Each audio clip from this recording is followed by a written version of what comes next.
All right, everybody, and welcome back to the Roundup. Delighted to be finally joined by Aaron Conley, the Wishaw manager. So appreciative of you gracing me with your presence tonight. How you getting on, mate? Good, mate. How are you, Paul? I'm good. Good weekend. You were away for a wee night out last night, and then we had the first ever weekend on the Super Scoreboard type thing, so that was good enough. How'd it go yesterday? Good? It was good. It was good. Some technical issues and that we need to work out, but I was for the first go, I think pretty happy with it. Good, mate. Good. It's a great idea. I think that's hopefully something that people get behind, but you often find yourself after games chasing results, so to have somebody you might be able to tune in and get some good idea from managers, players and people involved. With a few people were messaging is like saying they were listening to it during games, so I suppose it's a good way to keep on top of what's going on during the game and that. But so we've got some South of Scotland stuff tonight, and we have some fixtures in the leagues. So we'll just start with the South of Scotland. In the third round, Shotts 0, Albion Rovers 0. Shotts win 5-3 in penalties. In the fourth round, Larkhall 2, 3-0.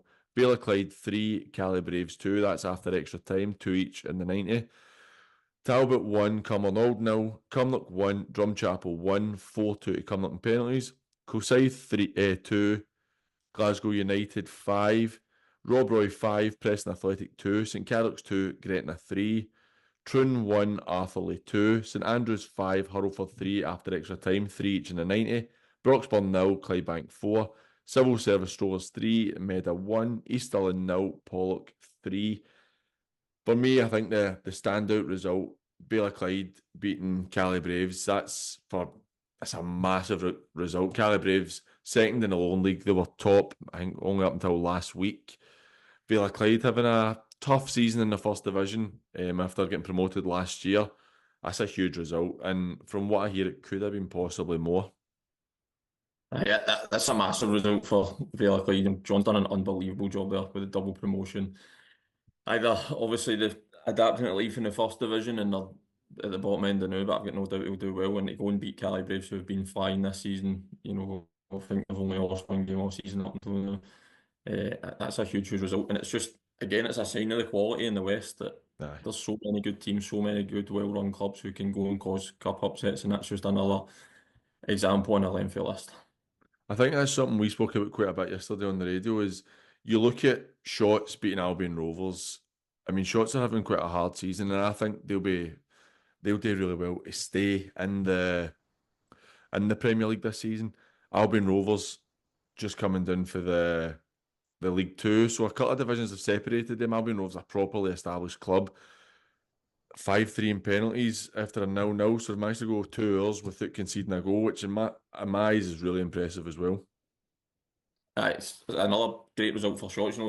You know about John's team up there, like they're always hard to beat. They're always stuffy. They're always very well organised, and again, they'll take a massive lift for that and going the distance with a team Albion Rovers quality. No conceding and then getting over the line in penalties. Like I've won a cup game in penalties before. It's such a relief. It gives you such a buzz when you go and win a game like that because you would have felt like the couple hours over the course of the game, no conceding probably felt hard for them.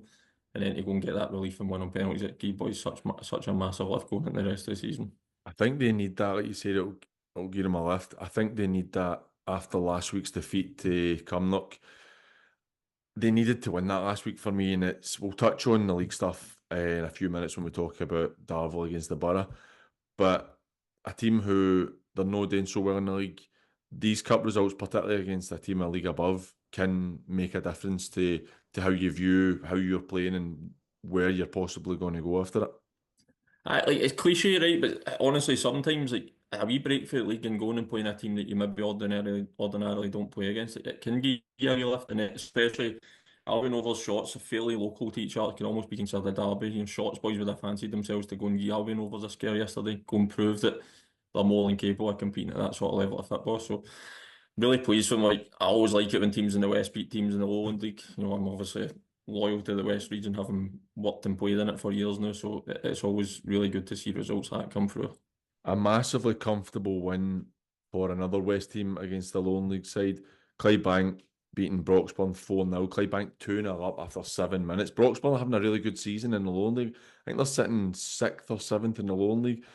Clydebank just dismantled them. I appreciate Broxburn get a player sent off. I think it was at 2-0 at the time. But, I mean, you look at it, they just battered the life out of them with that. That's an impressive result. And we actually had Stevie Dugan on the show yesterday who was updating us for the game. And he made the point at half-time when Clydebank were 2 up. He was saying Clydebank have not lost more than 1 goal in a game this season. And you're like, that's so impressive. And I appreciate Clydebank they've spent a bit of money to improve their side, but what they've added has been absolute quality, and that's another really big win for them and another statement made. They're absolutely flying. Like Moff and Gary and Kirk have all been there for a while now. They've had the time to build something. I think this season they sense that. You can sense that the club sense the opportunity now, with the sort of run that they're on, that they are gaining that back in. And I mean, clubs get stick for the money floating around, but see if you've got it and you can go and Aye. invest it wisely and give yourself an opportunity. And I think Clydebank with the licensing probably could get promoted, and I think that's what they've got to aim for as a club. Everyone knows the backstory and the history around them. Be great to see them go and finish the season really strong and give themselves a chance of going up. And results like that will do them the world of good, Aye. knowing that if they do get to the playoffs come the end of the season, they can go and compete with teams in that league. You talk about teams who have money and they should go and spend it. I'm guilty. I bring it up quite a lot on the show and mention teams having money.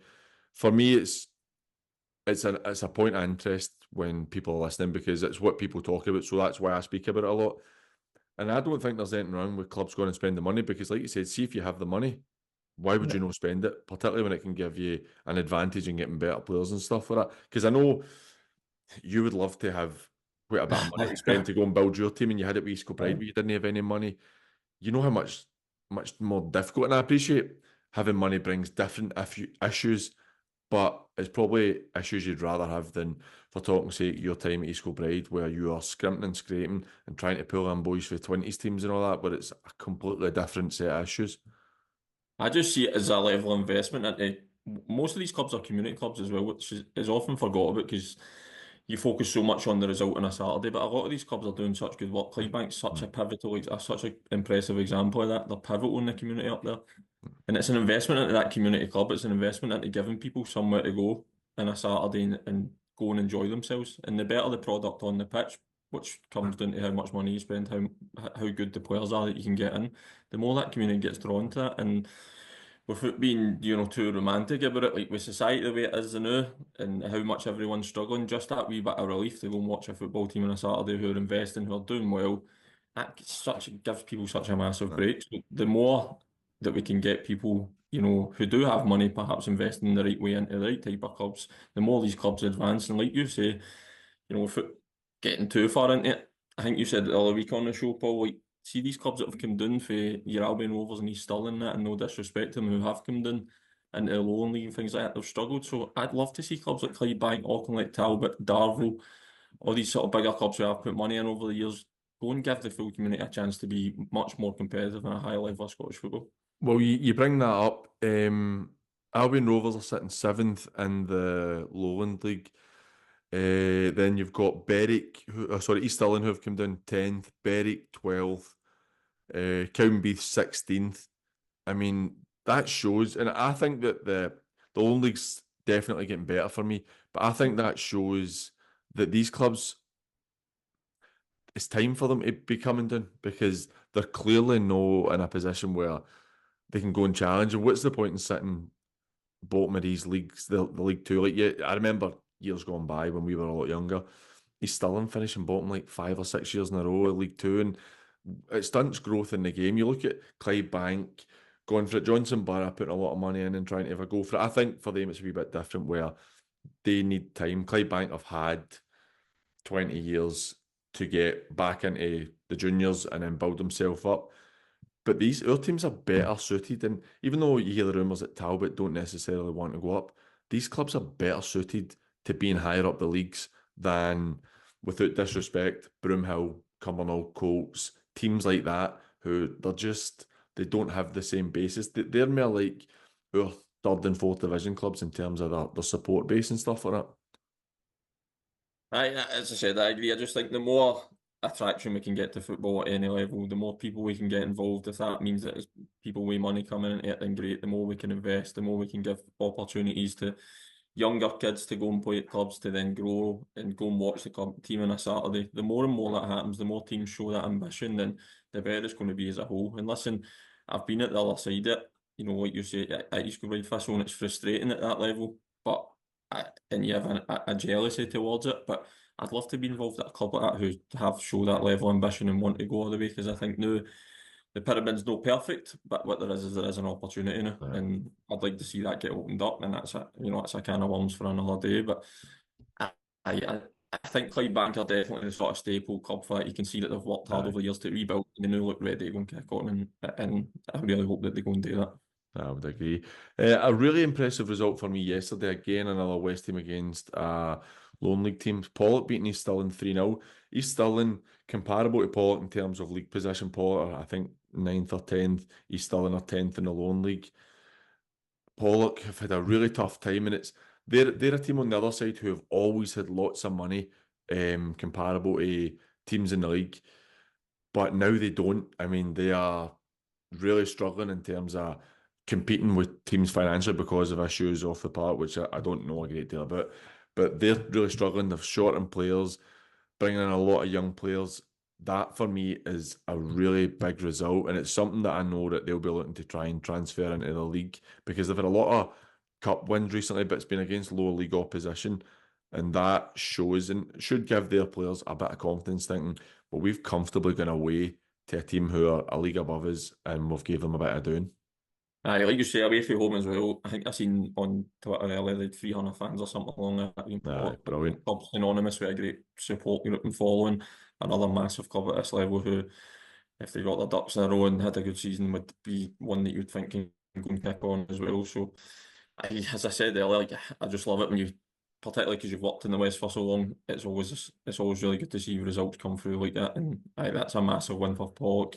This time of year is difficult for everybody. I think particularly your Clydebanks, Pollok, the teams in the Premier League who do progress in cups. It's so hard to get that consistency because every second week it feels like they're playing cup games.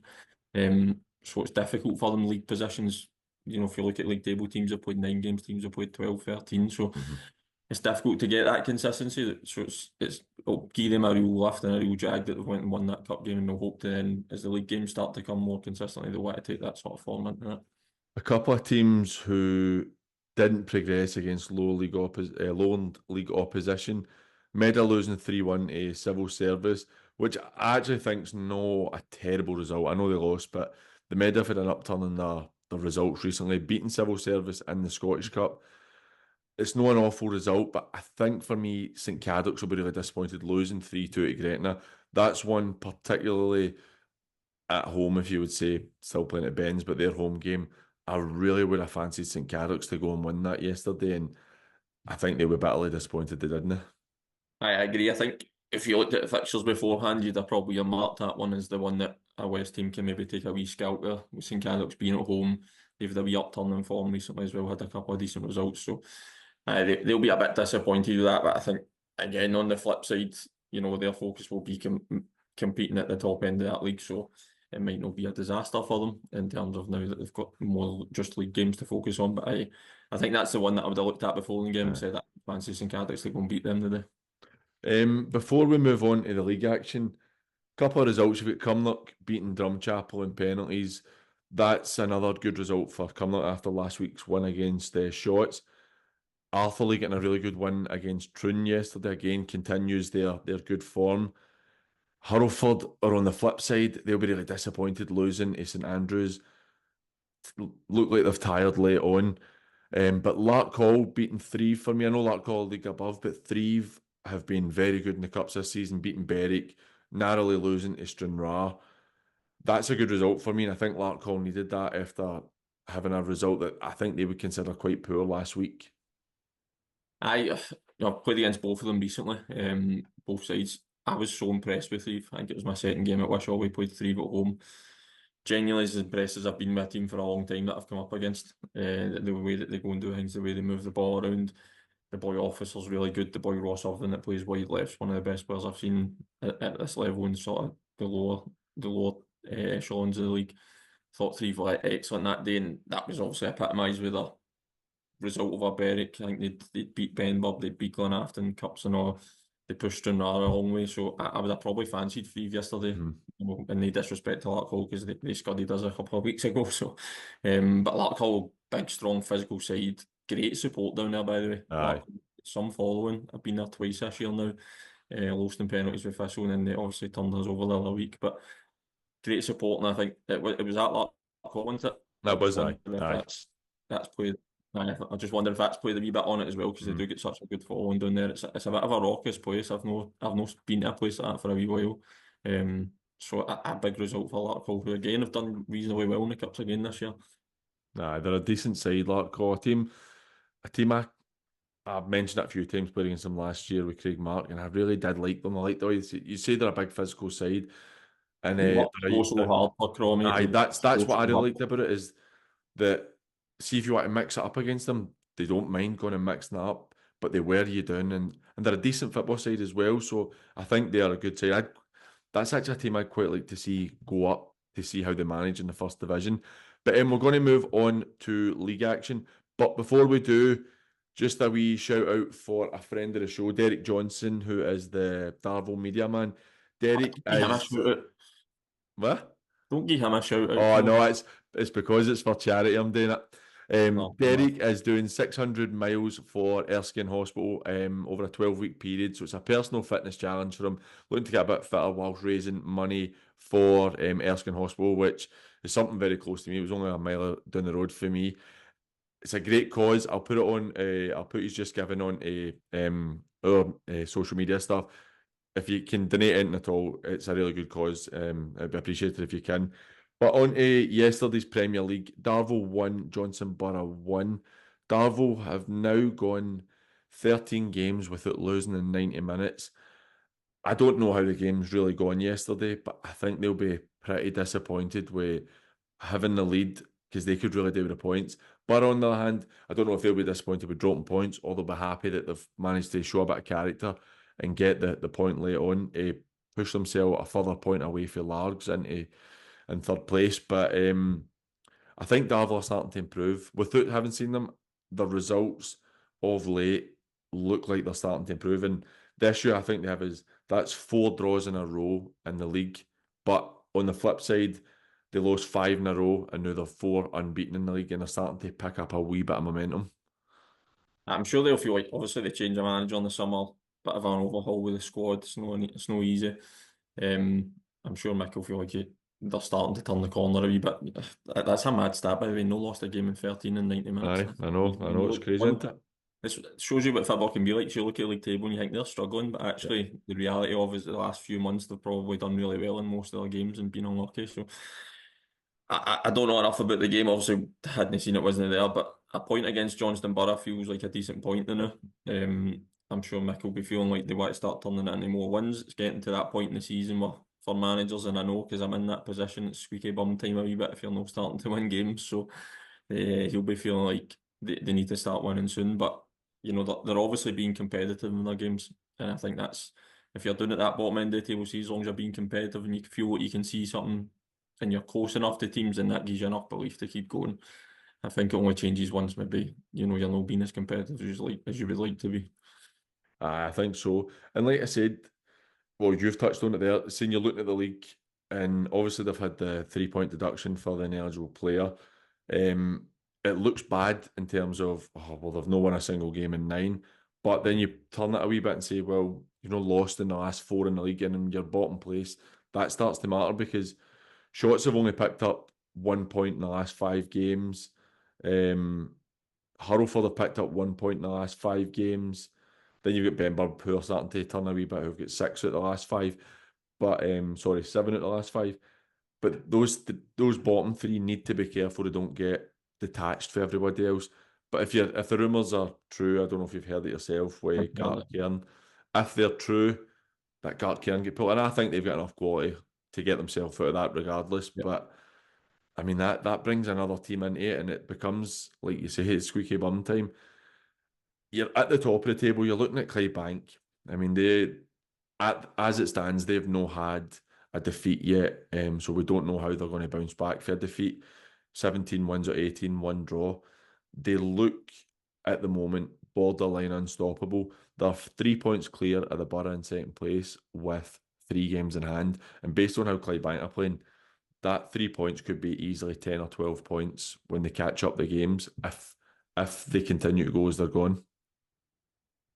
They look formidable, they do, they really do. And I always kind of think in my head, you get to 10 games and that's when the league is a true reflection. They're pretty much there.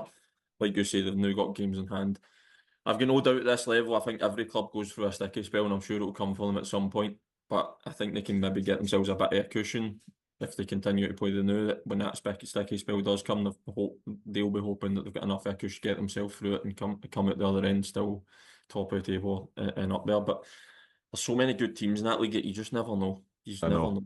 know. How many times have we seen teams come from nowhere and push teams really far or right to the end of the season? So they'll be feeling like, I'm sure Moff's telling everybody will take it a game at a time, but to have played 18 games of football in a season at the level they're playing at and no have lost yet is unbelievable.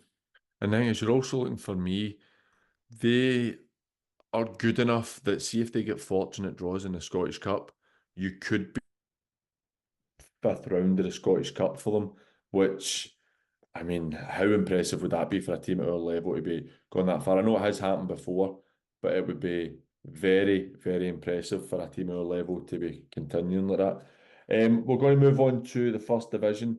Kilbirnie 1, Mill 1, Renfrew 5, Ashfield 3, St Roch's 2, Glencairn 1. Big game of the day in the leagues, St Roch's and Glencairn. The Rock go one down, get a man sent off, Kieran Dog gets sent off. To us yesterday when we were talking about it, it looked like that could be it. That could be a real issue for the Rock. Then Glencairn get a man sent off. The Rock just kick on, going at themselves a couple of goals, and particularly after losing last week to Blantyre, who hadn't won a game before beating the Rock. That's a massive result. That takes the Rock into second place, 2 points clear of Glencairn. Glencairn have got a game in hand, but there's nothing guaranteed. Particularly, yeah, first division's ridiculous how tight that is. That's a huge result for Ken Doney's team. Massive. Second against third in the league, as you say. But getting a player sent off makes it difficult for you, to recover for that. And then obviously Glenn can get a player sent off. But that's a huge, huge win. And like you say, off the back of that Blantyre game last week, where they would have been kicking themselves. And again, no disrespect to Blantyre, but hadn't they won a game, St Roch's would have been really frustrated with that. To bounce back for that and go and get a win as big as yesterday, it's probably just testament to the squad. As Kendall's building up there. We played them early in pre-season. As soon as I seen them, said to my staff at East Kilbride at the time, they've got a right good chance of winning that league. Was so impressed by them.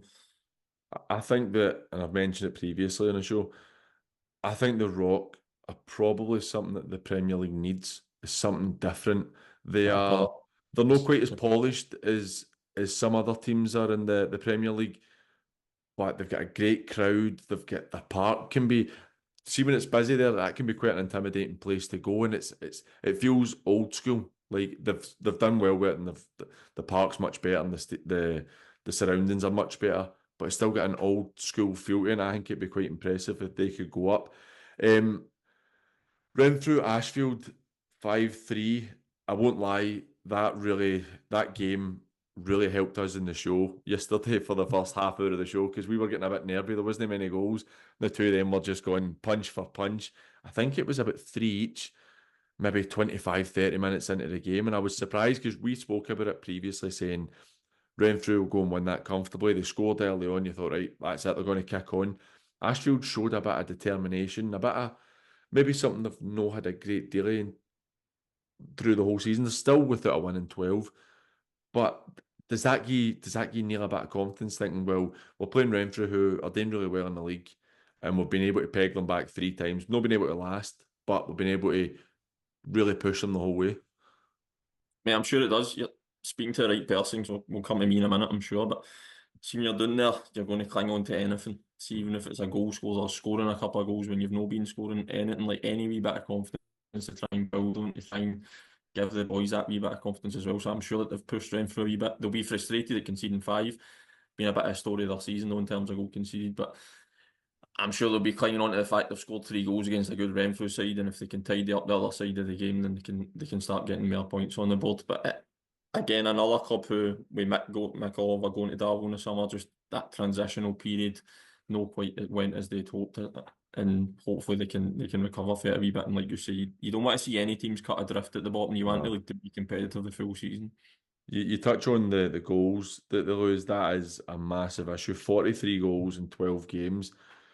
And I don't know how Neil gets his team playing. I've not seen Ashfield play, so I don't know what style of football they play for there. And it's not to say tell him how to do his job.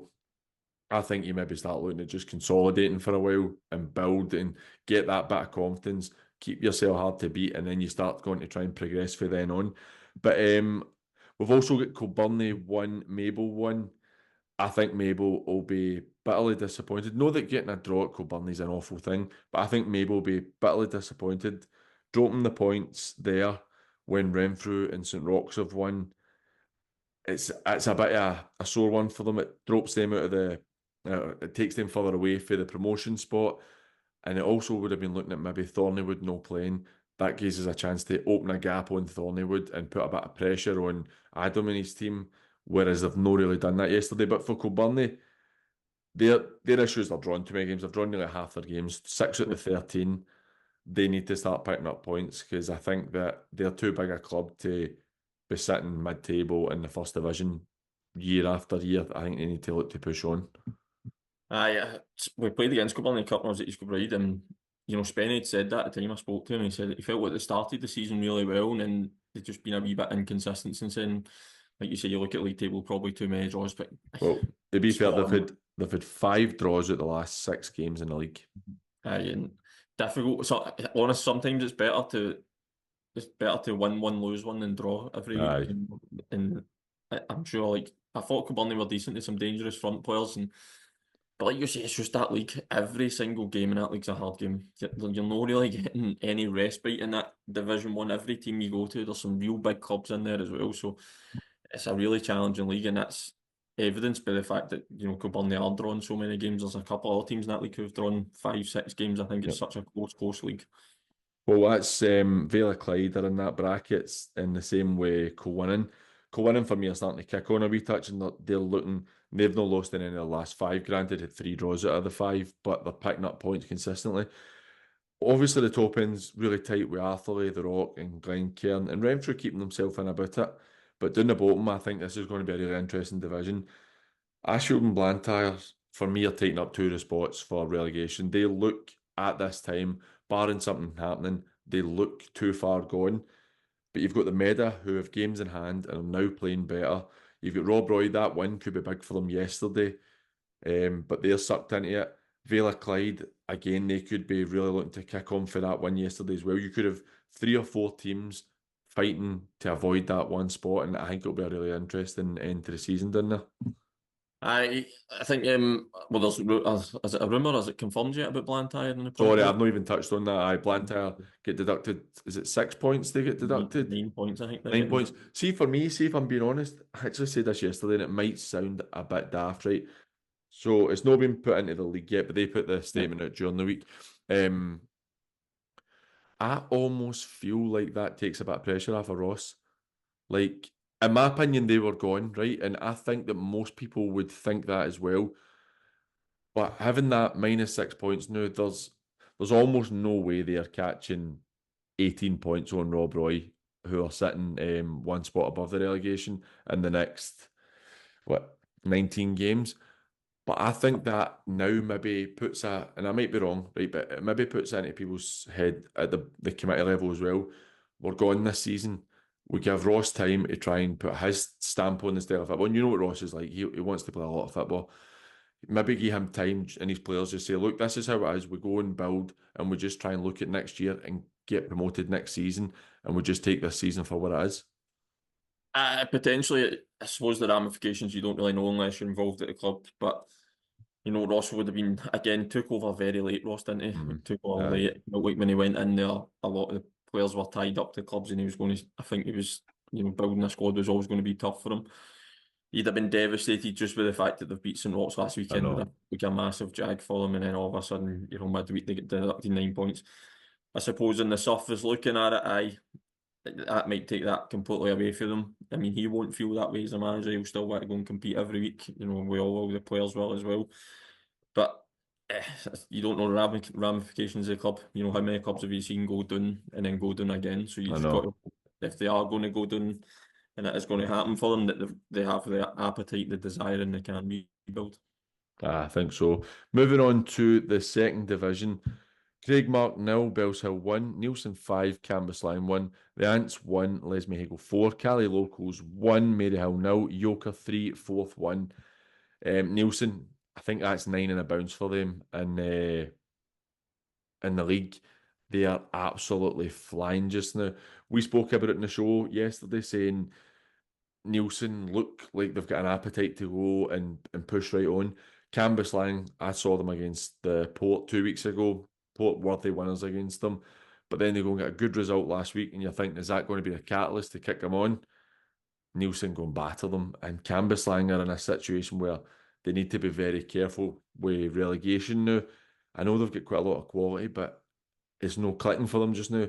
But Neilston, that has put Neilston a point off Muirkirk with that's them now levelling games. And Muirkirk are playing really well, obviously, but they've dropped a few points in the last 4 or 5 games, whereas Neilston, they look just now like you don't know where they're going to drop points because they're absolutely fine, especially after game Whitlett's a bit of doing recently as well.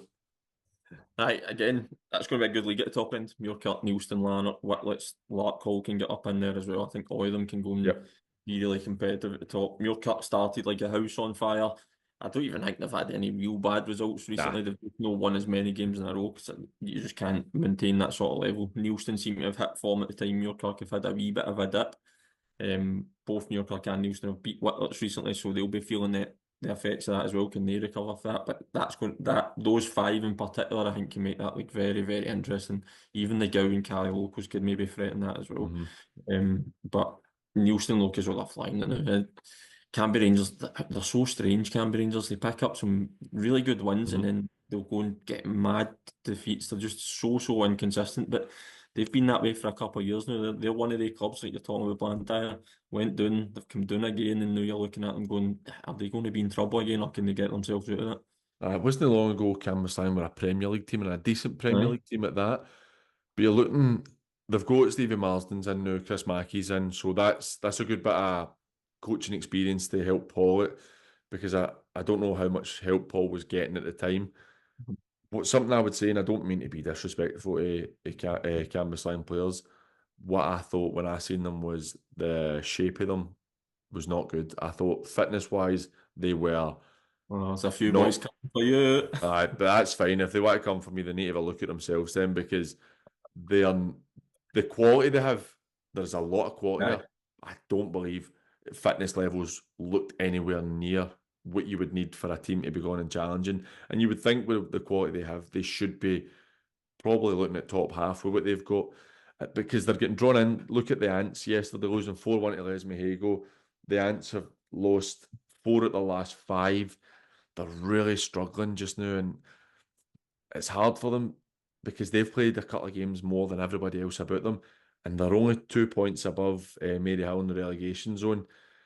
It's hard to see where they're going to get a win, but on the flip side, the Ants are maybe lucky with Maryhill are losing every week right now as well. They're really struggling to get themselves out of the position they're in after losing 1-0 to Cali Locals yesterday.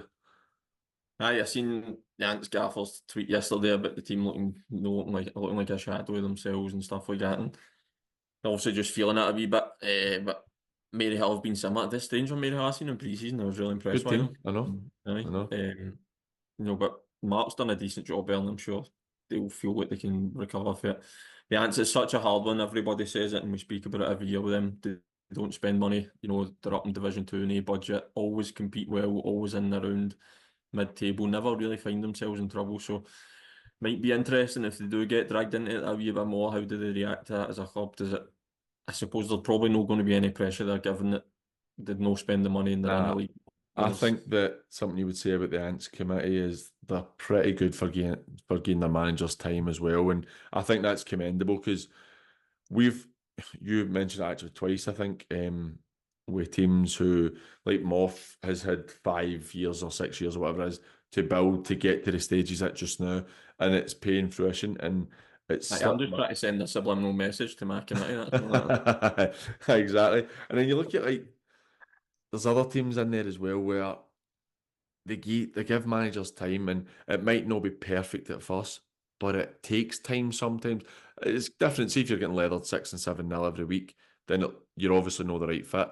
But see, for me, like you look at Mark at Maryhill, they're just losing every week, and I know that's not great for him and it's not great for his players, but I don't think I can remember them taking a doing for anybody.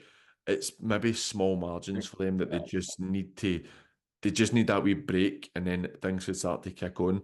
But the Ants, I'm struggling to see right now where they're picking up points because they are different from Maryhill where they're losing quite convincingly sometimes and it's not a great position to be in. You're spot on. I think again, every league at this level is so competitive that you just look anything can change, anything can happen. Things can change so quickly for a team. Like teams could be missing 2 or 3 players, get them back, and they just go and kick on. It can be so competitive. But for the Ants, Maryhill, fourth in there and all, like, that sort of bottom half of that table, it's going to really tighten up over the course of the next 2 or 3 months. And you've just got to hope they'll be hoping that they can be on the end of a few better results that will take them out of the way.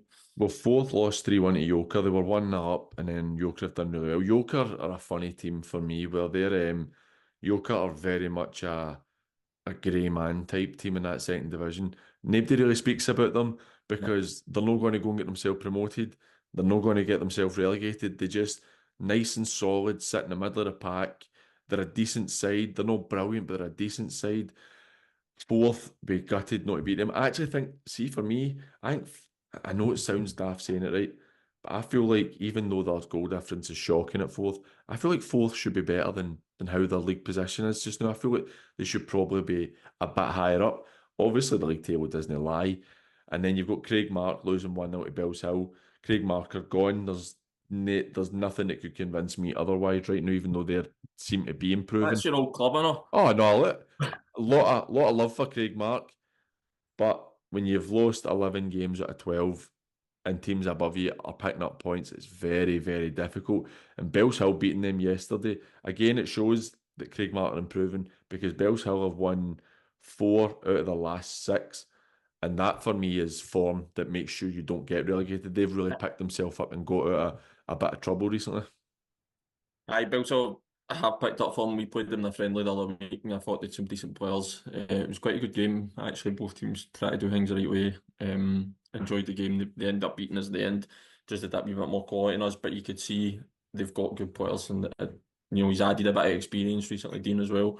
That's maybe helped him as well. So, you know, they just seem to have picked up some results at the right time now, and look as though they can get themselves out of trouble. Because I thought 3 or 4 weeks ago, I thought Bells Hill might be in a wee bit of bother here, Aye. but they seem to put together a couple of results. And that's what I'm saying though. Like the Ants, Maryhill will look at it and say, "See, make 2 or 3 results." All of a sudden, we start looking up the way, and you're not worried too much about what's behind you.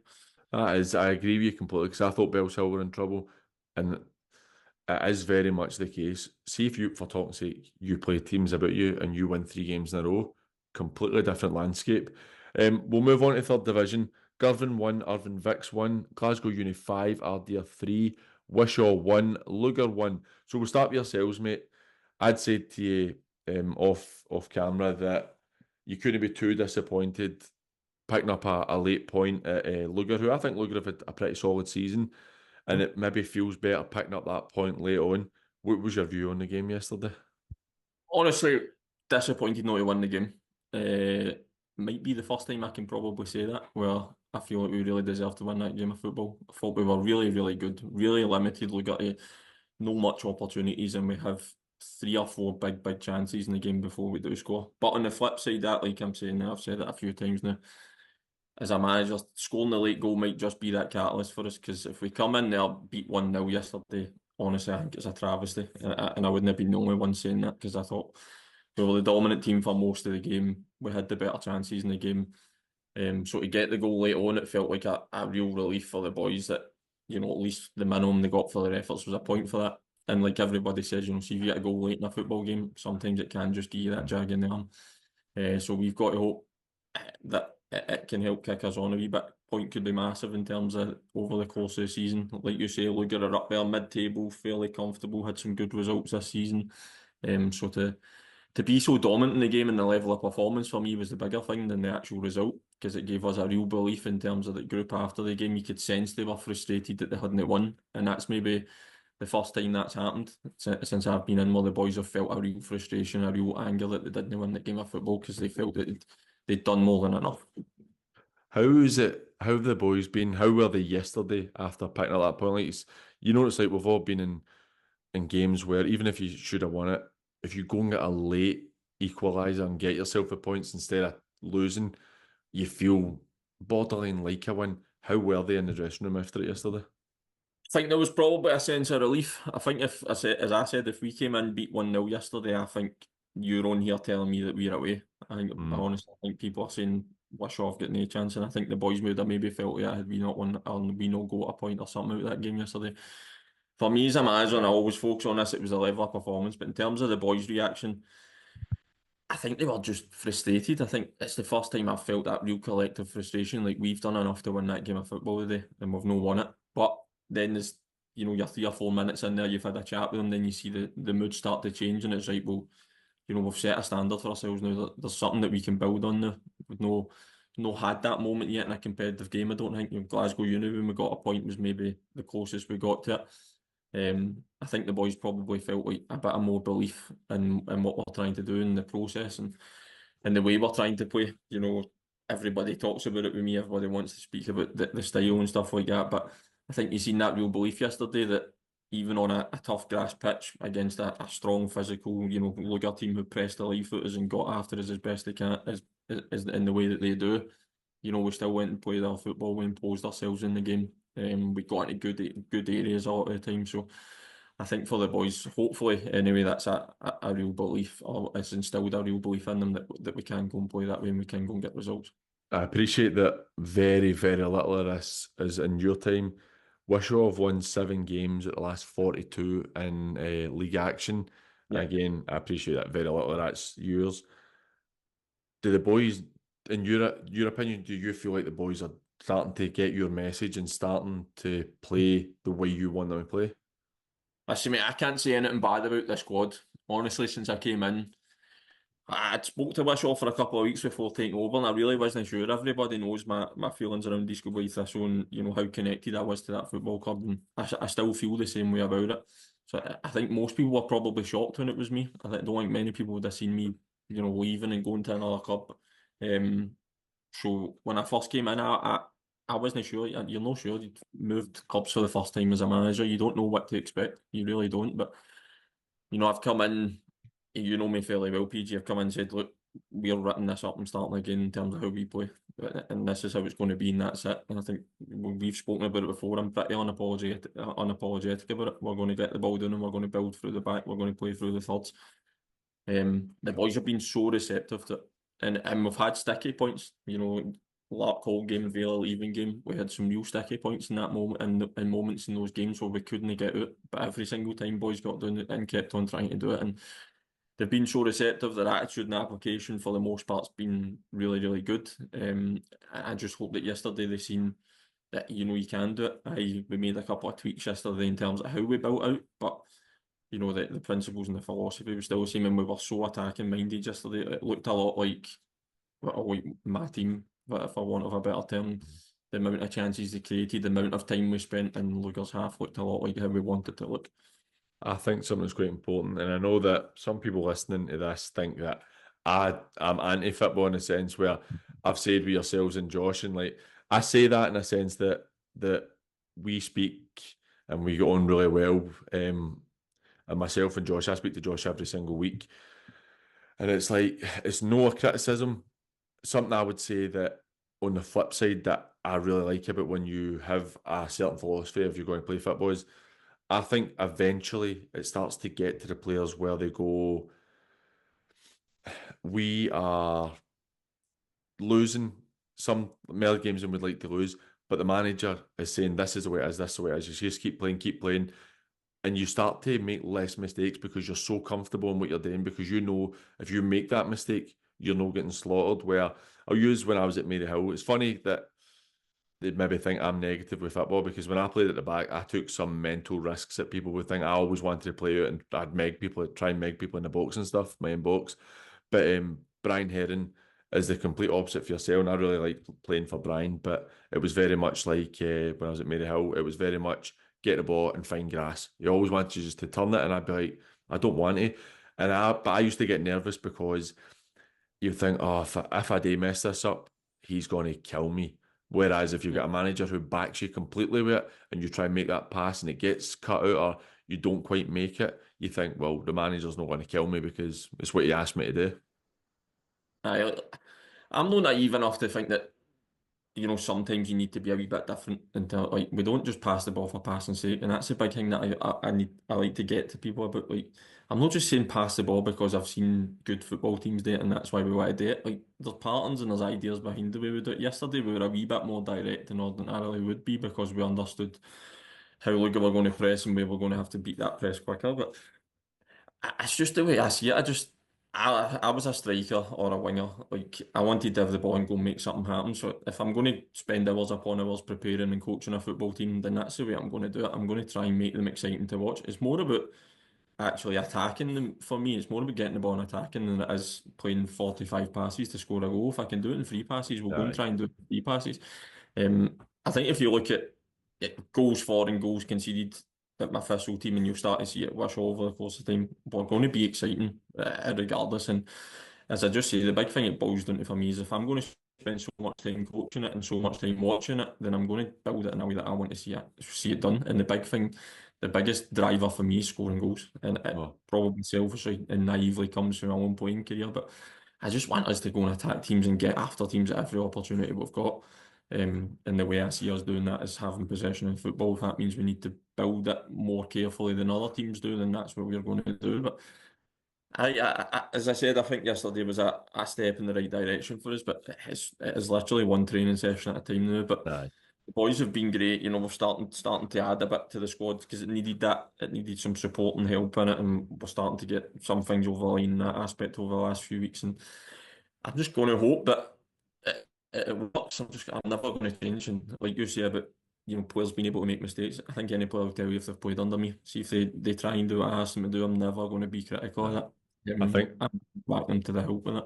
I think that makes it a bit easier for you as a player when you know your manager isn't going to go mental when you make a mistake like that. Glasgow Uni beating Ardeer 5-3 yesterday. I've Kills. got a question I'm going to ask you about Glasgow Uni. Right, Ardeer will be absolutely gutted about that, because that would have put them leapfrogged Fanart into the leapfrogged Fanart and been tied with Greenock, even though they played more games, into the promotion spot, which I know that Sean will be really hunting for. What are Glasgow Uni like? Because I feel like they've found their level now. I feel like this is where they really should be. I actually was talking to Mark Adams on Friday at a work thing, and obviously he's not there anymore. But I spoke to him. I actually asked him about recruitment and how hard it is. You're almost guaranteed a big turnaround every single year, where you get it with clubs, but you're almost guaranteed it. How were they as a team when you played them? I think I think at home they can cause teams problems, mate, on that pitch. At Airdrie, I think they can cause teams problems at home. I think they might come unstuck away from home at times where the pitches aren't so great. They play good football. They do get the ball down, play. You can see they're well coached. And the big thing for me that I seen when we played them, we got a point up there, but we were clinging on at the end. The fitness, see the size of that pitch at Airdrie and their fitness levels. It really told with us that day. And I think that's what you'll see. And again, that's no disrespect to other teams at this level, but ordinarily, Is Glasgow, that dig at Cambuslang? ordinarily they are quite a young squad. They are very fitness, or they look very fitness orientated, and that big pitch and the way that they play, I think they can hurt teams there. What have you played Ardeer this season? No, yeah, I watched them against Glenville. They were good that day. I think they beat Glenville 5-1 or something. I think it Mhm. finished it. Just very dangerous going forward. Very, very disciplined and well structured out of possession. And they were dangerous going forward. The other game in the league, Girvan won, Irvine Vics won.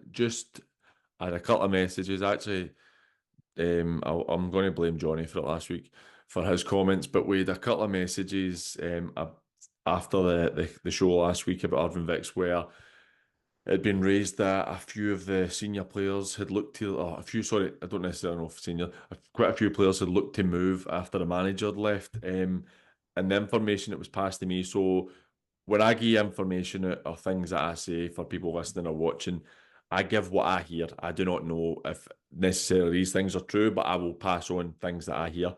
And the what I'd heard was the obviously an overhaul with Dougie leaving and Stuart taking the team, and they were trying to go down a different route of the way they were playing. There has been improvements according to people I spoke to, and the committee were on board with that, saying that there was improvements. And on the Monday night, I believe that Stuart had basically been told, "We're backing you. We can see improvements. Previous games, they were really happy with how they played despite no winning them." And then on the Tuesday, he goes. Now, this isn't me having a go at Irvine Vics because I don't know how true this is. This is just one side of the story I'm getting. But that's the rumours here and there. They go and win last week, a really good win. They look like they were going to win yesterday, 1-0 up for a large spell of the game. Girvan do well, and I think it's a huge point for Girvan to go late on and get a draw and save themselves from dropping below Irvine Vics in the league. Honestly, I don't want to talk too much about it because I need to chase it to them, don't I? But I'm sure Dino would have been happy getting the point late on. Irvine Vic. Be interested to see what happens there. Be interested to see who goes in there. I've obviously got quite a close eye on it to see what sort of shape they're going to take. We play both of them after the new year, so I've got an eye on both of them now, obviously, when you look at the league table. But a draw suits me. Means that I'm still close enough to both of them as it stands, so I'm reasonably happy with that. But Look, I know one management team for a fact have gone for it, and see, to be honest, I don't think that Irvine Vics would be doing too much wrong to bring them in. They're not massively experienced at this level, but they're good football and aye, you'll know what I'm talking about. They're good football men, and I think they could do a decent job there, and it'd be interesting. But other than that, I'm sure that'll have a lot of interest in that job. I hope they appoint somebody useless. We'll move on to the fourth division. Campbelltown 1, East Kilbride 5, Pollok 0, Royal Albert 0, Easterhouse 2, Knightswood 3, Port Glasgow 4, Eglinton 1.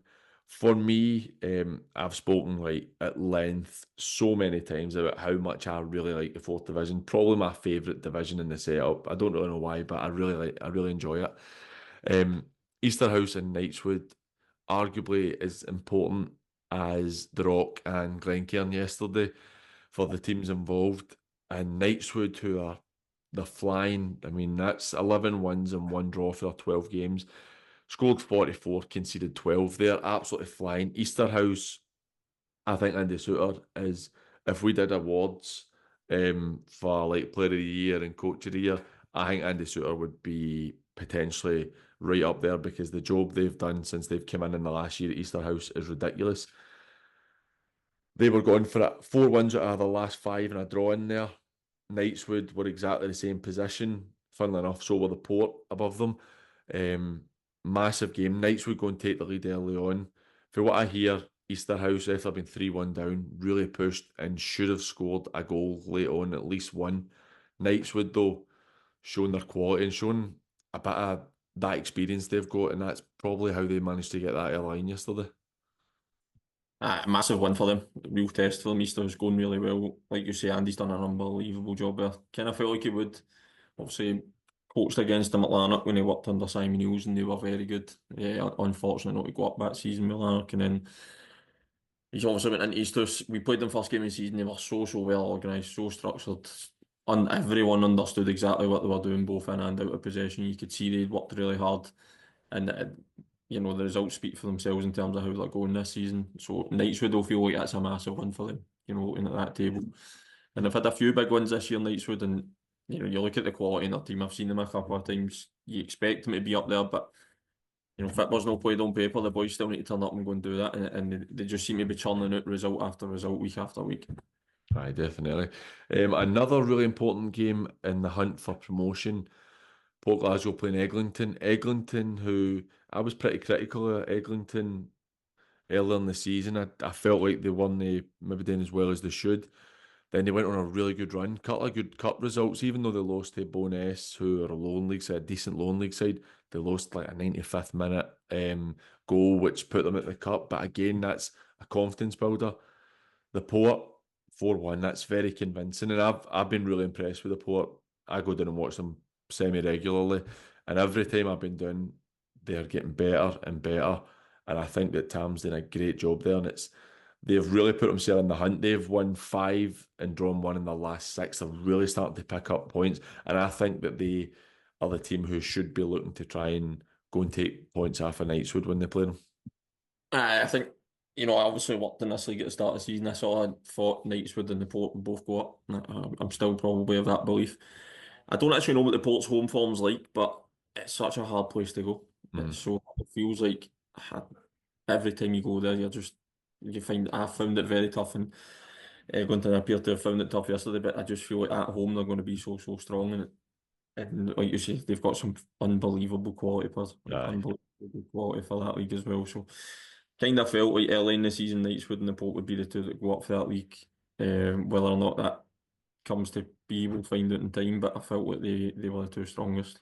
I think that it's maybe no coincidental that Knightswood and the Port have got a lot of experience in there, but then they've got a good smart and young players who've got a bit of talent as well. And I think the Port now, I'm kind of joking with the Cambuslang fitness stuff.